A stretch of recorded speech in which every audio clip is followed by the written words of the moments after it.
তার এই অস্পষ্ট কথাবার্তায় প্রতীয়মান হয় তিনি হয় মিথ্যা বলছেন, না হয় তার বুদ্ধিমত্তা স্থানীয় সরকার মন্ত্রণালয় চালানোর জন্য সম্পূর্ণ অযোগ্য। আসিফ বলেন, ইশরাক হোসেন অত্যন্ত দম্ভ ভয়ে ও অহংকারের সাথে সরকার কর্তৃক প্রশাসক হওয়ার প্রস্তাব প্রত্যাখ্যান করেছেন।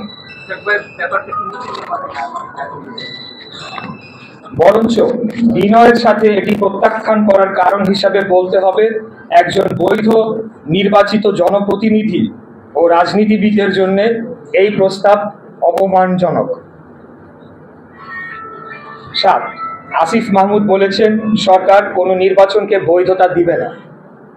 এটা কোন প্রক্রিয়ায় বাস্তবায়ন করা হবে এবং কবে, এটি প্রশ্ন রয়েছে। এখন পর্যন্ত তারা কোন কোন নির্বাচন অবৈধ ঘোষণা করতে পেরেছে? একটিও না। এর অর্থ এই দাঁড়ায়, বাংলাদেশের সুপ্রিম কোর্টের আপিল বিভাগ কর্তৃক বৈধতা বহাল রাখা গ্যাজেটকে পুরো অন্তর্বর্তীকালীন সরকার বৈধতা দিচ্ছে না বা মানছে না। সেটা সরকার কর্তৃক, অর্থাৎ পুরো অন্তর্বর্তীকালীন সরকার কর্তৃক উচ্চ আদালত অবমাননার সামিল নয় কি?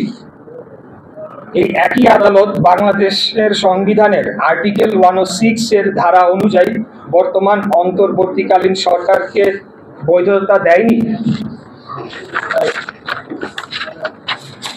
বরঞ্চ উল্লেখযোগ্য উদাহরণ হিসেবে ঢাকা দক্ষিণ সিটি নির্বাচন 2020 আমাদের মামলা ও রায়ের মাধ্যমে তৎকালীন নির্বাচনটির ফলাফল যে অবৈধভাবে ঘোষণা করা হয়েছিল সেটি প্রমাণিত হয় এবং ফলাফল সংশোধনের মাধ্যমে সেটি আরো সুদৃঢ় হয়েছে।